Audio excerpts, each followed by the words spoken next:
تحت نزول الطلب ديالكم عصير صحي بدون سكر، لذيذ بنين فيه جميع الفوائد. جربوا ردوا عليا الخبار. عندي هنا واحد 3 ديال الليمونات، بطبيعه الحال الليمون يكون حلو ديال الماكله باش يصدق لنا هذا العصير زوين وما نزيدوش فيه السكر. غنقي هاد 3 الليمونات اللي عندي كاملين، ومن بعد غنقطعهم بهذه الطريقه هذه باش كنتاكد منهم واش فيهم يعني الزريريعه ديالهم ولا لا. انا هنا راه متاكده من الليمون حيت ديجا يعني صايبت به العصير، عرفتو ما فيه لا عظيمات لا والو، غير بغيت نبارطاجي معكم وصافي.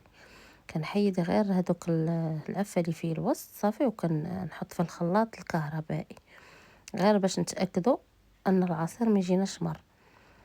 غادي ندير نفس الطريقه الليمونات اللي عندي كاملين، وغادي نديرهم في الخلاط.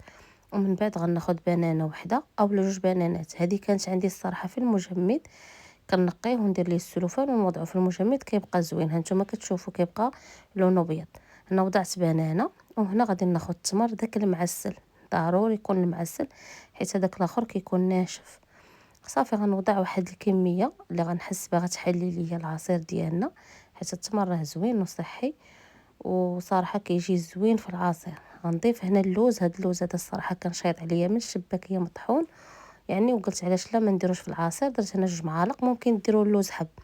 هنا عندي الكركاع. بالنسبه للكركاع ديجا انا منقياه، حتى هو غنلوح طريفات يعني في الماكينه ديالنا باش يجينا هذا العصير صحي اكثر. هنا وضعت الماء على حسب الليمون اللي عندنا. نطحنوا المكونات ديالنا مزيان كما كتشوفوا. الا ما كانش الطاحونه ديالكم كطحن مزيان، طحنوا الليمون هو الاول تصفيو وعاد تزيدوا عليه المكونات. انا هنا العصاره عندي كطحن ما شاء الله مزيان، يعني مكلقاش جلوده ديال الليمون نهائيا.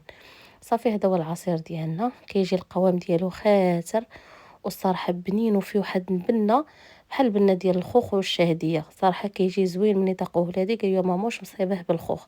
جربوه ردوا عليا الخبار، وتحت نزول طلبكم راني ما درتش السكر.